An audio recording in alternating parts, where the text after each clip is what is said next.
বাস কি সুন্দর চিলি মাছ। এখন তো অনেক মজা হবে, কারণ আমার মাথায় অনেক প্ল্যান রয়েছে। তাড়াতাড়ি রান্না করতে হবে। দেখ দোস্ত, তোর পছন্দের চিলি ফিশ আমি রান্না করছি। তোকে দেখে একদমই খেতে পারলাম না রে, জলদি করে চলে আয়। কি বলিস দোস্ত, আমি এক্ষুনি আসছি। যা, তোর আর আশা লাগবে না। তোর উপর আমি মিসাইল ছুঁড়ে মারলাম। বাঁচাও রে, আমারে মেরে ফেললো রে। তুই আমাকে পেটে কই নিয়ে যাস রে?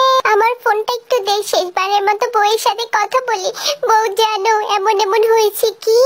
এত বড় সাহস ওই বেটা কত এসেছে আমার বাসায়, কত খাওয়াইছি, আর কত বড় বেইমানি।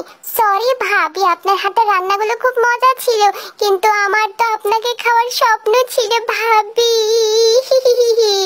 বেটা বদমাশ কোথাকার, তুই আমাকে বেঁধে রেখেছিস। আমি আমার বাবার কাছে কল দিব।